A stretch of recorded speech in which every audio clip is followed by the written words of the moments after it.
Back then, the human trafficking world was completely different than what it is today. You know, now it's done behind doors. There's very few girls on the street. At that time, Snow, well, we call him Snow, but his name was Delroy. And he had girls working the streets.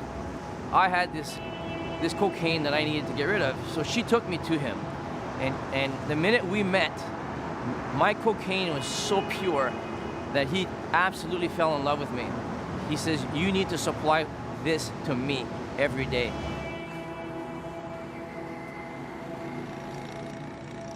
So he rented me a room, and he looked at me and he says, you'll never have to work another day of your life.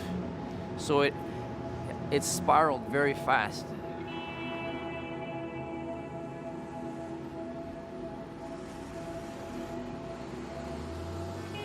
I called a taxi, and it's late at night, and I would always go to the club where all the players hang out.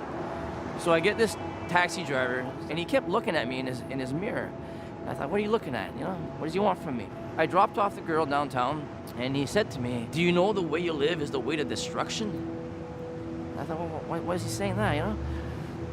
I said, yeah, I know that.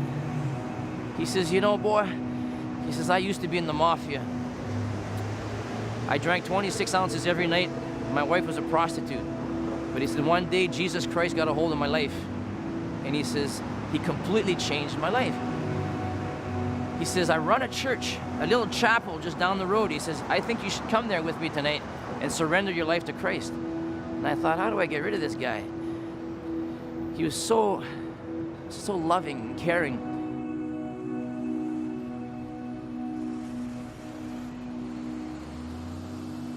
He says, I just want you to know that I'm here for you. When he dropped me off at the club that night, I was so convicted, so broken, but in a good way, to actually see someone who didn't tear me down, he didn't tell me I was going to hell. He just loved on me. He poured Jesus. He became the hands and feet of Jesus. Till today, I'm literally following his footsteps in my ministry, because what he did, that's what impacts people on the streets. That's what gets people out. No condemnation. It was about just loving me passionately. I didn't go to Jesus. He came to me.